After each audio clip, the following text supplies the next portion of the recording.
I've gotten to even, I can't even believe I've interviewed you before and like met you and then you're back. I've never interviewed you before. I'm so excited to meet you. I'm so happy to be here. You two are so great. Like you're both so incredible. I'm like having one of those days and it's season 5. Like we're 5 seasons in and I'm just like, how did I get here?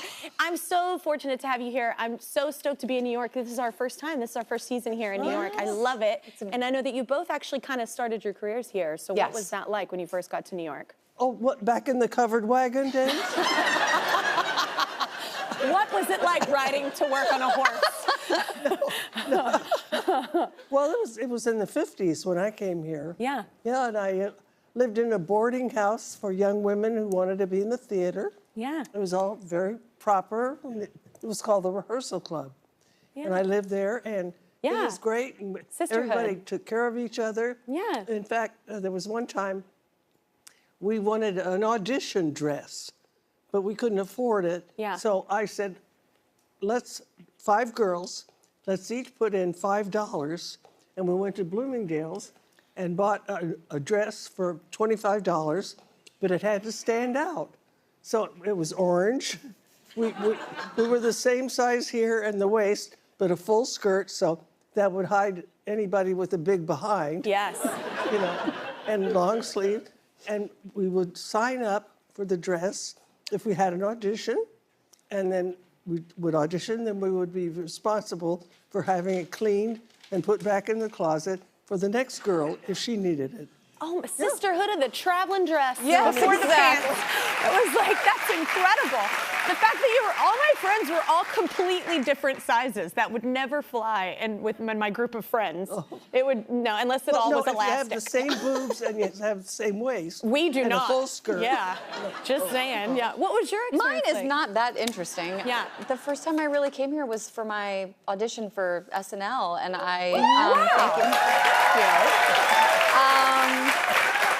yeah, I mean, I was terrified, and they said, you know, it had to be 5 minutes, and you can't go over, so I got here, and I bought a stopwatch at the store, and I was, like, you know, trying to get my audition right to, like, 5 minutes, just rehearsing it an insane amount of times, and then, yeah, I did it, and then I left, like, the next day. What did you do? What?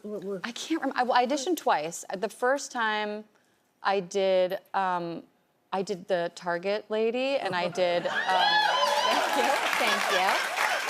I'm just trying to think of ones that you would, I did like obscure impressions, like I think I just really wish you'd have done the hands one, the little hands. That happened later. But I know, but that's really great. There's a lot of characters there.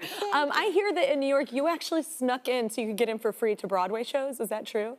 Well, yeah, because we had no money, and so... Then it's okay. So we deserved it, to be fair. We would go to, would hang around a theater. It couldn't be where it was standing room only because we couldn't get in. So it was like if a play had been running for a year or 2 or 3, we'd hang around during intermission outside on the sidewalk where people were. And then when it was time to go back in, we'd just go in, you know, and find a seat. And so I got to see a lot of plays, but only the second acts. Who cares how it started?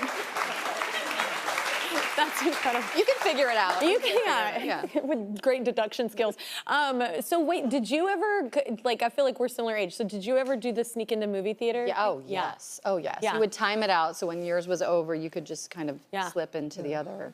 I wouldn't even pay for the first one until I worked at a movie theater. I wouldn't even pay for the first one. I'd wait until they'd exit out the side door, because people would go out the side for that parking, and then I'd go on in, and then make my way illegally watching every movie, because I was poor, and I deserved it too. Yeah, you deserved it. Well, you are hosting SNL for the 5th time, right? Yes, yes. That's so incredible. You're so funny. You're just so one of the best. Thank you. And I'm very excited. So what do you do anything, I mean, it's your 5th time. Do you still have any like good luck kind of rituals you do before?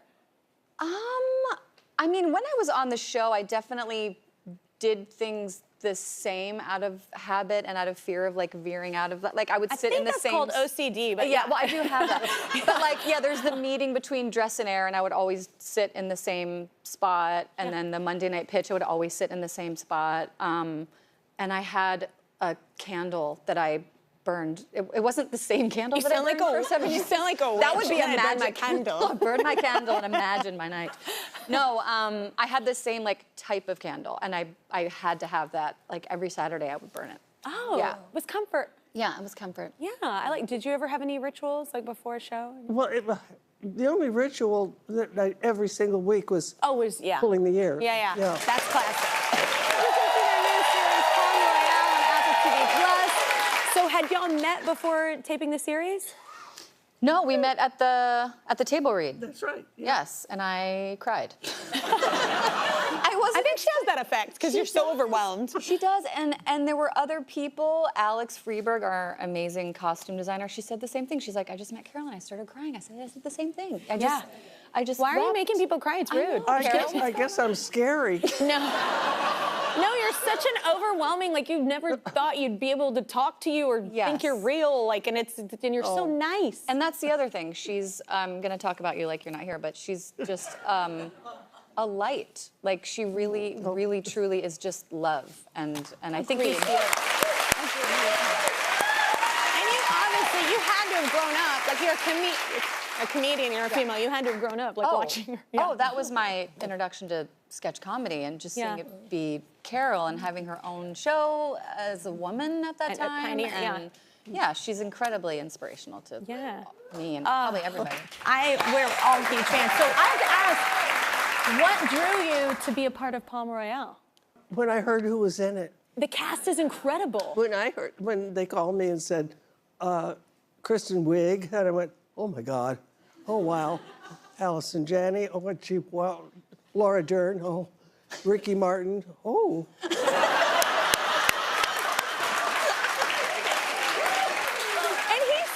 Sweet. Oh, he's so good. I got to interview him for Palm Royale, and he's so sweet, the nicest guy. But just when I heard who was in it, I said, I don't care what you want me to do, I'm in it. Oh, that's great. And then I read the script, and I liked it even better. You know, Yeah. I mean, it was just, I mean, I didn't like it better than you guys, but what I meant was I was thrilled about the script too, you know. Yeah. But I said yes before I knew what I was going to do. I mean, did you know you were going to be in a coma for like in the first part? Well, that was I'll nice. be in it, and then you were That just was like, nice hey. because, like the first 3 episodes, I think. Yeah. My character's in a coma, so I'd get up at 5 o'clock and go to the set, get all made up, get dressed, and then get back in bed. I was like, it's the greatest acting role ever. Fantastic, and I got a paycheck. Yeah, that actually would be hard for me because I don't know if you've noticed, but I don't sit still at all, ever. And that would be hard to not laugh, like especially all the scenes that y'all have together. That was hard. Yeah. Because she's hilarious. Tell me. Well, also, I'm trying to do scenes with her eyes closed, and I'm yelling at her and talking to her and stealing moving from her. her body. I'm moving her body. I'm like, can I do this to Carol Burnett? Is this okay? This feels uncomfortable. I'm just gonna lean in. Yeah, you like steal, you lie, your character, it's like crazy. So fun. But she tries to do it in a good way in the beginning, but like, yeah, but it's interesting, your character. I love the casting, I love the characters, but have you ever had to like lie or do anything like that in real life? I have a hard time lying, but I'm... Do you feel bad about it, or are you bad at it? I just can't do it. I just feel like I can't. But I will say in the beginning of my career, there were some enhancements on my resume, I would say. That's not lying, that's just being an actor. Everybody that comes in here says they lie. I'm an equestrian, yes. Yes. But I would write down skills that I had that weren't lies, but there was no place, like I wrote down like I can kayak. Like there's no part I was going to get, so I just wanted my special skills to be really big, and it was like hiking, like who can't hike? I look great hiking. Because I can move one foot and then the other foot. But there's really nothing to put on there, I guess, at first. But I do find it funny that actors are always like lying on their resumes in the beginning. Did you ever do that in the very beginning? Say that you could do something, but you didn't know? When I was living at the rehearsal club, I got a part-time job at a ladies' tea room as a hat check girl. Yeah. Not too many women check their hats.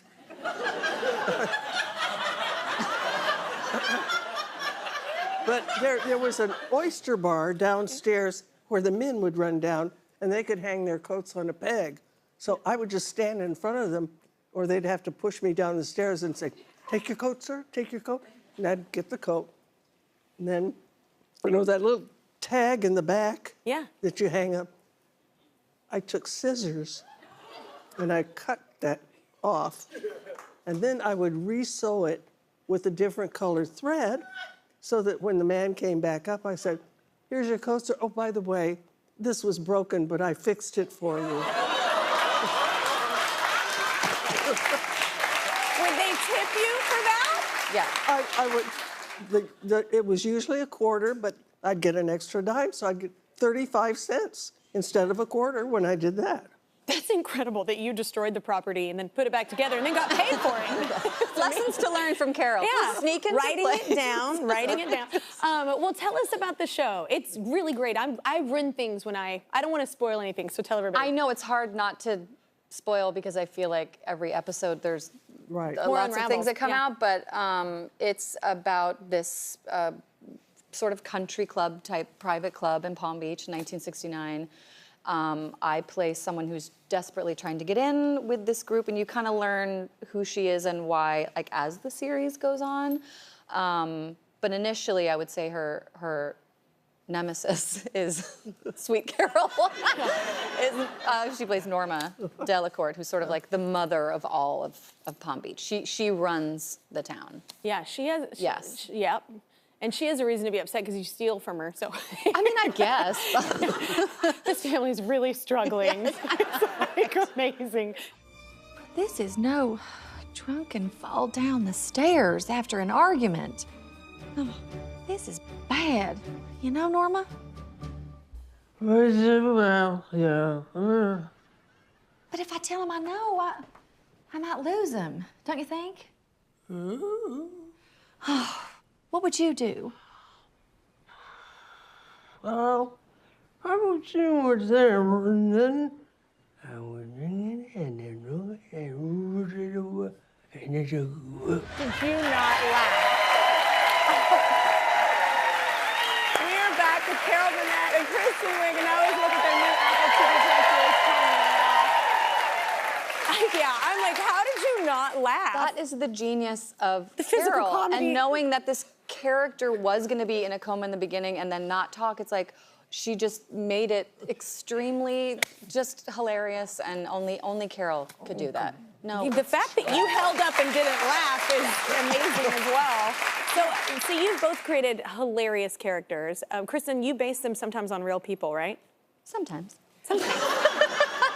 It's easy. You run into people, you know people, and you're like, I have to include that. Well, I think when you're on the show, too, you just are constantly trying to find new things because you have a show every week, and you're like, I'm out of ideas. Yeah. And so you'll overhear someone or you'll see someone and think, oh, maybe that times 10 could be funny. Okay, that's amazing. So have you ever done a character that, there's so many characters that you've done, Carol, so like any that you just were like, I did not want to do again? Yeah, I did one. Did anybody remember the comic strip Mary Worth? Yeah. Okay, not too many people. Anyway, she was this elderly lady who was always doing good and going into strange people's homes and helping them out and being wonderful. Well, we thought I would do one called Mary Worthless. But she would be just the opposite. She would go into people's homes where they might be happy, and she'd wind up destroying them. And then I was supposed to say at the end of this sketch, don't be surprised if someday I show up at your home. Well, we did the sketch, and it bombed. It bombed. The audience looked like an oil painting. And so at the end, and we're on the air, and I said, don't be surprised if I don't show up in your home again, because I am never doing this character again. Which probably got a laugh. We went on the air with that. Oh my. Yeah. But sometimes it's fun when things don't go the way that you think you're going to go, because you're with your scene and you can tell the audience is not going to laugh. They don't get it, but you're still in the scene and you just start laughing with So that has had to have happened to you on SNL? Many times. Yes, especially at dress rehearsal. I mean, sometimes you don't see that if it doesn't work, but oh yeah, there's sketches when you go in thinking, this was great at the table read, rehearsals were great, and then you get out there and you say the thing and it's just like silent. And you're like, oh my God, we have 3 more minutes of this, and then everyone's laughing, and it's fun, but it's, you know. Well, and then sometimes you don't think it's going to work, and you're surprised when it does. Yeah. You know? Yeah. I know, you never know. That's even with music and songs. I think that's that way too. And you're like, this is gonna be incredible. Nope. Yeah. And then the one you're like, this is dumb. Why am I doing this? It's like a #1. Yeah. Like, yeah. So you have 2 kiddos. They're pretty young. Yes. So has being a mom kind of changed your comedy at all? I'm definitely trying hard at home with them because they don't always think I'm funny. But it's like the hardest audience you've ever worked for. I remember one time, my daughter was eating and she had potatoes and she was like, she was playing with the potatoes and saying that it was like a boat or whatever. And she was like, look, and I go, oh, is that a bow-tato? And I thought it was funny. And the way she looked at me, I was like, I'm so terrified. You're never gonna have a sense of, I mean, it's not that funny. But the way she looked at me was just like, just disappointment. She was like, no more. Did you feel like motherhood changed your comedy at all? No, I don't think so, but some of my kids were funny. Yeah? Yeah, there was one time. Some of my kids. I had three One daughters. was not. So this one time, we were out to dinner at this Italian restaurant, and the youngest was 5 years old, and the 2 were a little bit older. And so I always put the youngest between me and my husband. Mm-hmm. So now the waiter comes up and says, what would you like? She said, I don't want dinner, please. I'd like my dessert now. Missy, you can't have dessert first. You have to have your dinner, and then you get dessert. Then I'm not going to have anything. She just said, now she's sitting there between her husband and me. And the other 2 are being wonderful. They're eating vegetables, you know. So in the meantime, I see she's looking at me, and when I look back, she looks away. And I know she wants to make up with me, but she's too stubborn. Finally, she looks at her father, and she says, Daddy, I love you very much. And he said, I love you too, dear. And she said, and I also love your wife.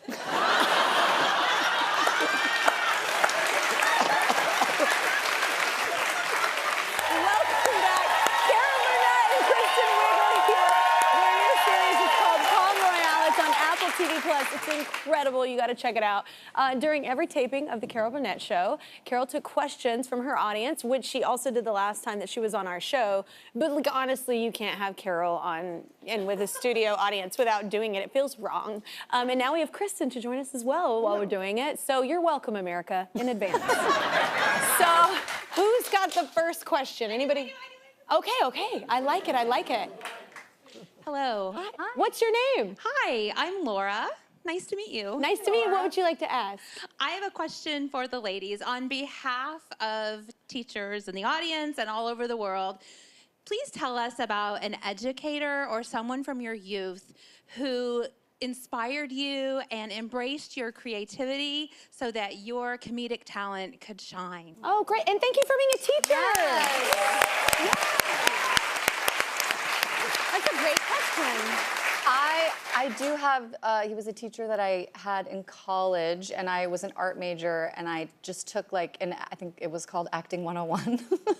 And it was my first time ever doing anything that had to do with acting. And he was so encouraging and would just be like, you should do this. And we had really great talks, and that was kind of, that's what got me to move to LA. Yeah, like that literally was it, yeah. Sometimes it takes someone believing in you to believe in yourself. That's nice. Yeah. So what about you, Carol?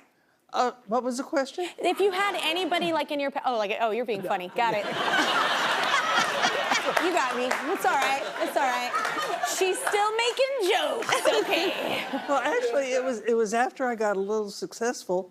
I was on the Gary Moore show, which was a very popular comedy variety show. He was the star, Gary Moore, right? And I was a second banana along with a gentleman named Durward Kirby. We'd be reading a script for that week, And if Gary had a punchline or a joke or something, he would say, you know, give this joke to Carol or Durward. They can say it funnier than I can. He was that generous. So that's then the way I wanted to run my show. Yeah. So I learned from him, you know, to say, you want a rep company? Give everybody a chance to score. Yeah, to shine. It's not just about you. Yeah. That's very true. What a great lesson. Especially with yeah. I mean, and it shows that he was secure in his talent and secure in what he did. You know, that's Totally secure. Yeah. Yeah, make your partner look good. Yeah, Yeah, exactly. absolutely. Well, thank you. Great question. Thank you. Thank you. Okay, we got time for one more question. I'm gonna go all the way over here. Here we go in the black jacket. Yep. What's your name? Kate. Hi, Kate. Very nice to meet you, ladies. Hi. My question is, what is the strangest fan interaction that you have had? Mine was using the restroom. What is it, Woody? What's the strangest fan interaction you've ever had? I've had someone literally come in like while I'm in the stall and just slide paper and pen under. And I'm full on, look, I'm just gonna be real, I wasn't just peeing. Like, I'm just gonna break it down. I was like, there's a situation going down here. I'd actually back away, ma'am. Like, I don't know. I think this is a bold move. But you had time to sign. And you know what? I signed it. What? I did. And then I was like, have a nice day. Like, But imagine their side of the story. They're like, I put paper under a stall and Kelly Clarkson signed it. she just and didn't say a word. It was so sad but funny. It was just like a slow. I was like, I mean, I didn't even ask a name. I was like, do I ask? I just signed. And yeah, what about y'all? Oh my God, someone wanted to take pictures of my feet, but like nothing like that. No, there are people. There's a whole site. I've heard of this. People that are obsessed with feet. just weird parts. Yeah. But feet. Yeah. It's a thing. To each their own. And what, do you have a weird Same encounter? thing in the bathroom. Yeah. Yeah, I don't know what it is, but I remember I was sitting there and I hear these little feet come in, and it's a little girl, because I could see her little shoes, everything, you know, and she stopped like that, then she bent under, she said, "Are you Carol Burnett?" Under the story. I mean, at least it's a kid. This was a grown-ass woman that did it to me. This is like a grown woman, but like a little kid being like, hi. Oh my God. People, that's not acceptable. That's unacceptable. At least wait till we're finished. Yeah. Let us flush. Everybody give it up one more time for Carol Burnett and Kristen Wiig. Be sure to watch their show, Royale. You can see it on Apple TV+.